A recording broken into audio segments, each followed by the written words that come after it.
Hi hi hi మన bachelors కోసం ఈరోజు పచ్చిమిర్చి టమోటా పచ్చడి రెసిపీతో మీ ముందుకు వచ్చేసాను. రూమ్లో కాయగూరలు ఏమీ లేవనుకుంటున్నప్పుడు ఇది ట్రై చేయండి. వేడి వేడి అన్నంలో ఫుల్గా లాగించేయచ్చు. అంతేకాకుండా స్పైసీగా ఏమన్నా తినాలనిపించినప్పుడు కానీ, లేదంటే ఏం తిన్నా కూడా టేస్ట్ తెలియట్లేదు అని అనిపించినప్పుడు కానీ ఈ రెసిపీస్ ట్రై చేయండి. చాలా బాగుంటుంది. నిజంగా ఇంట్లో ఫుడ్ చేసుకొని తిన్నట్టుగా ఉంటుంది. ఓకే, ఈ పచ్చడి చేసుకోవడం ఎలాగో ఏమేం కావాలో చూసేయండి. ముందుగా ఈ పచ్చడికి కావాల్సిన పదార్థాలు: ఒక ఉల్లిపాయ, 10 పచ్చిమిర్చి, హాఫ్ కేజీ టమాటా, కొంచెం కరివేపాకు, ఇంకొంచెం కొత్తిమీర, వెల్లుల్లి రెబ్బలు 4, టీ స్పూన్ ధనియాలు, 1 టీ స్పూన్ జీలకర్ర.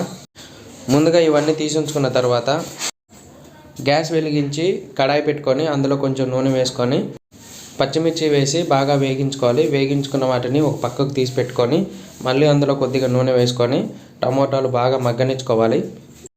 టమోటాలు మగ్గటానికి కొంచెం టైం పడుతుంది. అవును, మీరు ఎప్పుడైనా రోటి పచ్చళ్ళు ట్రై చేశారా?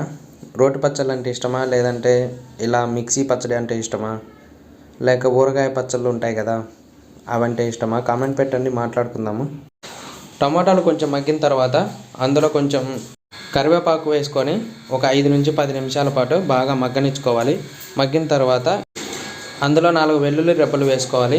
ఈ మొత్తం ఉడికిన తర్వాత స్టవ్ ఆఫ్ చేసుకొని ఒక 5 మినిట్స్ ఆరబెట్టుకోవాలి.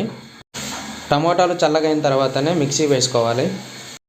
ఇప్పుడు మనం ఈ పచ్చడి మిక్సీ వేసుకోవడానికి సరిపోయే విధంగా మిక్సీ జారును తీసుకోవాలి. పచ్చిమిర్చి, టమోటాలు, తగినంత ఉప్పు, ఉల్లిపాయలు, కొత్తిమీర వేసుకొని మిక్సీ పట్టుకోవాలి. ఇప్పుడు మనం అనుకున్న స్పైసీ టమోటా పచ్చిమిర్చి పచ్చడి రెడీ అయిపోయింది.